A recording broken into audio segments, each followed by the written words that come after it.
So I'm going to say good morning, right? It's good morning where you are right now. Yeah. Cool. How's your day going aside from dealing, with media people asking you the same questions? Well, from time to time you get new and different questions, so it's not always the same, but Right. it can be for sure. But it's going well. I mean, the good news is we got really exciting stuff to talk about, and Oh, the other part of that is that people want to talk about it. They want to ask me those questions.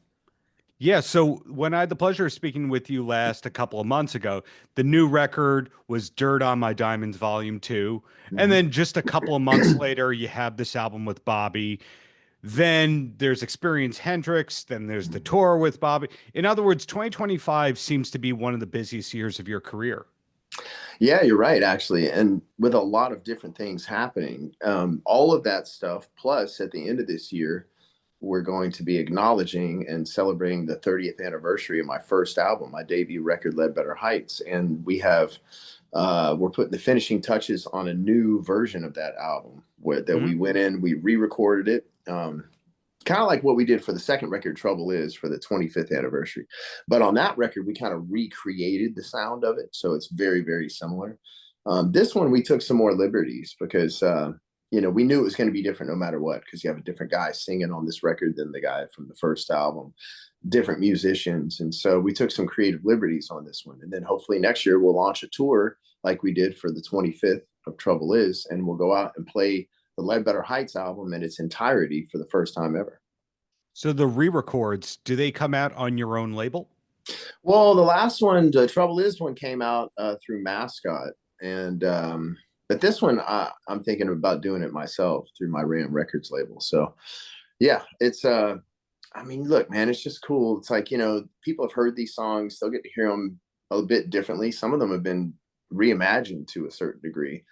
But the thing is really just acknowledging that this is 30 years, it's a big anniversary, and these songs are still relevant. Mhm. Like, people still love these songs even 30 years later. And that's always been my goal, is to make timeless music that people could listen to for decades to come.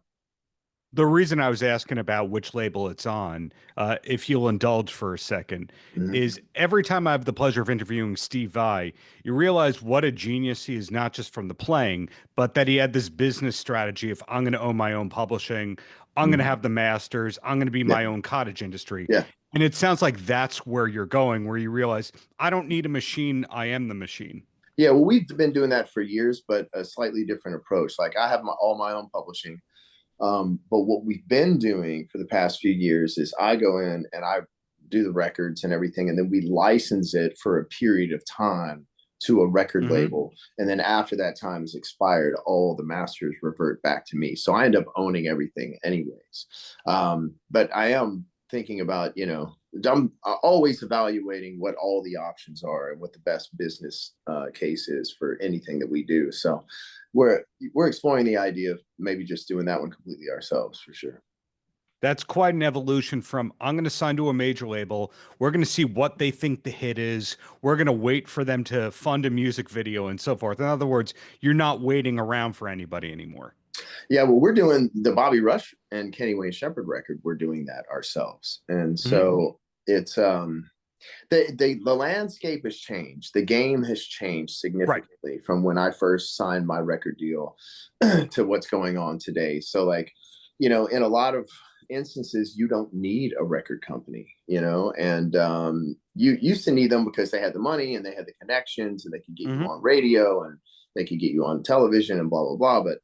But like, the internet, I mean, you can go viral on your own. You don't need TV even. You know what I mean? You can have Hmm. millions of streams. You can accomplish that on your own. You can record a whole album on your laptop. Like, none of those things existed before. Plus, the radio support for our genre of music, back when I put out a record, you could get it played on mainstream radio and you could run it up the charts and you could have a number one hit if your song was good enough, and you could sell a million records. But like now, platinum records are for the very, very, very top, like, pop mainstream artists. And it's all about streaming numbers, and radio support for this kind of music isn't what it once was. So the whole thing's been flipped upside down. But if you know Hmm. how to deal with it, it actually can be a pretty powerful thing for the artist. Before I ask you about the record with Bobby, it was horrifying to me when I was working in artist management when I learned that when you qualify for the platinum record or the gold record, you have to write to have them verify the sales. Then you actually have to pay around $300 for each of those records. In other Mm, words, it's such an alarming thing that you have to pay for those I know. things. Was that Well, heartbreaking for you to learn? we just went through that because it's interesting. You would think the record companies would be on top of that because they Yeah. would want to be able to say, "Oh, we have all these platinum or gold records," but like they're not paying attention, or maybe they pay attention to certain artists only. But like I had to go back. So my song "Blue on Black," we did a version of it with Five Finger Death Punch, and they covered it on one of their records. And then we did a collaboration with Brian May from Queen and Brantley Gilbert and the guys from Five Finger Death Punch and myself. And we put that out in 2018. And that single was certified platinum. Like now it's been certified platinum in 3 different ways, right? Hmm. And so I'm going, well, wait a minute. My song, my version, original version of the song has been out since 1997 or 98, and nobody has said anything about it being certified platinum. And I know we sold a ton of physical singles back in the day. The Right. song was setting records for longest single at the #1 place in the mainstream rock charts and the history of the charts at the time. And I'm going, there's no way this song's not platinum by itself from the original recording. So I had to go dig up the numbers myself, and then I had to write to the record company that now owns the catalog and say, hey, can you guys check into this? And then, yes, of course, then it was certified. So they didn't even have it certified gold. And so it's not their fault. It's just like, there's just not like, I don't know, maybe they think they have bigger things to pay attention. But I wrote to them and I said, can you check into this? Because things like this are really significant to the artist because we worked Yes. really hard. And it's even harder now to become a platinum artist or even a gold artist because the Hmm. streaming numbers that you have to have, it's like 1 point something billion streams on a song in Yeah. order for it to qualify. And so, it's even harder now to achieve that. So like when we have achieved stuff like that, I feel it's important to have it certified so we can recognize that accomplishment because it means a lot to us, the people that created the music. And they agreed and they did it and we got it done. But it was interesting to your point. For sure. Well, congrats on this record with Bobby. It's you two have a lot in common, obviously different backgrounds and so forth, but you both got your start really young and you both stuck with it long term and all that. But do you remember the first time that you met Bobby? I don't remember the very first time, no. Because I know I passed across many, many times over the years. Hmm. So I don't remember the initial meeting between he and I. I do remember the meeting between he and I where we came up with the idea to do this record. Hmm. And he was a guest artist appearing on my blues festival, the Backroads Blues Festival, and he came out and did a few shows on that tour and sat in with me and my band. And the first time we did it, it was like apparent that we had some energy going on and some chemistry. And so we got off stage and I said, man, we should do a record together. He was like, I was thinking the same thing. And here we are. Right. So when did you finish the record versus Dirt on My Diamonds Volume 2? Well, Dirt on My Diamonds Volume 2 was done by the time we did this. It Hmm. was just like, it was just all about release schedules. You know what I mean? Like I'll Hmm. have records done. The Bobby Rush record was done for some time before we actually found the time to release it. Like we recorded the Bobby Rush record in December of 2023, I think. Oh, that's So it. Yeah. yeah, so it's just sometimes you can have something done, it just has to sit there and wait for its turn. And because especially like for me and him, because he's a busy guy. I mean, guy's 92 years old and he's playing as many shows as I'm playing every year. Yes. You know what I mean? And so he's got a lot of dates. I got a lot of dates. And so we had to find the opening in our schedules where we could both put this out and support it properly and do shows together. And so this is it. This is that time. And so finally it's going to come out and people are going to get to hear it. They're going to get to see us play. So with the upcoming shows, any idea if both of you will be on the stage the whole time or it's a little him, a little you, and then a joint set together? No, so what we're working it out. The first day of rehearsals was yesterday. Hmm. What we're envisioning, first we're just working up the music. Mhm. What I'm envisioning, and we'll see how it goes, but I'm thinking that Bobby and I start the show together, and we're going to do a set. I wouldn't call it an opening set because it's really the whole thing is an evening with, but Bobby and I are going to do, and the band are going to do songs from this record. And it's going to be a very intimate, very cool, personable experience, you know? Mhm. And then we're going to finish that, and we'll have a brief intermission when it's a possibility. Sometimes we're doing festival shows, so we can't do that. Right. But in theaters, me and Bobby will do a set together, and then we'll have an intermission, and then the Kenny Wayne Shepherd Band comes out, and we do the Kenny Wayne Shepherd Band set, and then maybe Bobby comes out at the end of the show to join us for an encore. So it sounds like people just can't get bored because that's visual stimuli besides the great music.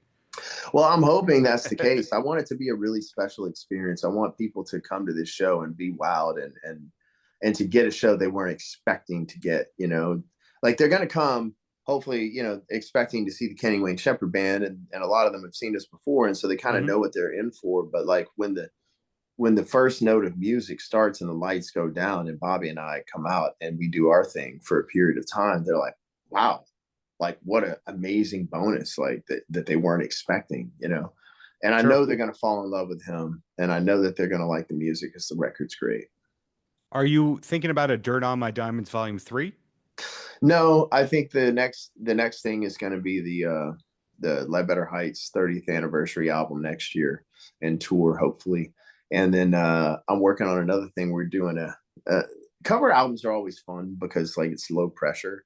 Mhm. So we started a rock and roll cover album. The last cover album I did was all traditional blues stuff called Going Home. Mhm. But blues is not my only thing, and so yeah, I love to rock, and so I decided, well, we did a blues cover album, let's do a rock and roll cover album, but let's do it with like head scratching songs, like where you go, what? Kenny Wayne Shepherd's doing an NXS song, or Kenny Wayne Oh, Shepherd's doing Genesis, or Pink Floyd, or Billy Idol, like all these songs that I grew up listening to, kind of like from my childhood, from my early years, right. um, and so yeah, like I wanted it to be an album full of like, wow, I never would have thought that. And then you listen to it, you're like, well, this is great. And so that'll probably come after the Ledbetter Heights one, and then after that will come an album of original and new material. Well, follow-up question related to that. Follow-up question about hobbies, and then you're free for me. You ready? Sure. Okay. The follow-up question about the albums and songs that inspired you, that some of which you may be recording. Obviously, you're known for being a guitar player, and people expect a certain number of solos at minimum when they see you live. But did you have a phase in your soloing where you shredded and you played way too many notes? To be honest with you, I don't know. Sometimes I wonder if I play way too many notes now. Uh, I'm going to interrupt and say no. okay. But I know I'm faster now than I ever was in my youth, which is interesting. I have more speed. I just selective when I use it. I mean, I found out that like, there's a lot of guys that can play fast and they can do all this stuff. And it's kind of like Derek Trucks. He's such an amazing slide player. He's so good at playing slide that it makes me Right. not want to play slide, because I'm like, how do you compete with that? And so it's like knowing what you're good at and focusing on that. So for me, it's like the guys that do play fast do it so well. And that's something that I would need to continue to work on and develop. And so I'm like, well, I'll just focus on what I'm really good at. And what I'm really good at, I believe, is putting 150% of emotion and feel and heart and soul in every single note, Hmm. and trying to make you feel something, stir you up on the inside from a selection of notes, rather than trying to wow you from, my plethora of notes or my extended vocabulary. Now, don't get me wrong. I have tremendous respect and adoration for the guys that do that. Like sometimes I hear guys play things and I'm just like, oh gosh, I wish I could do that.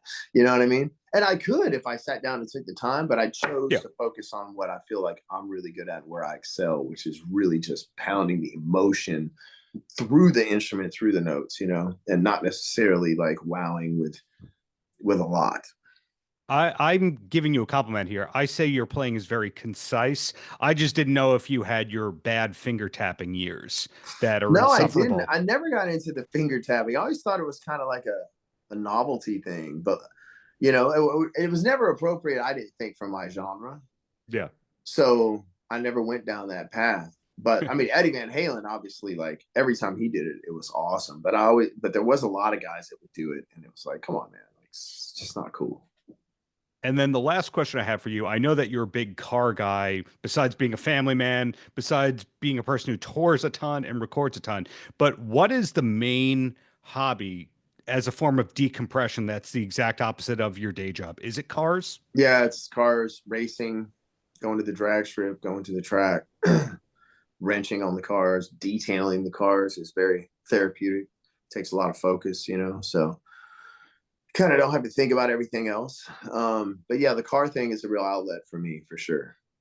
Well, the real follow up to that is, are you able to do that at all when you're in the midst of a tour?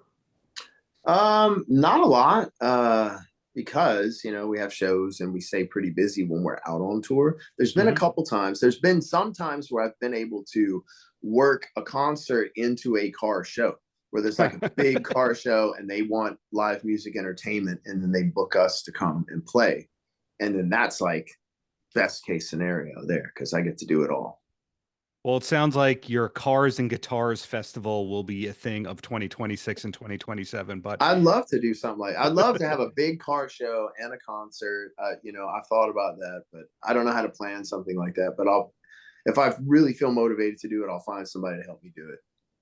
well, there you go. Looking forward to the future touring, looking forward to the future music, and thank you for the decades of great art. Thank you, brother. Paltrow.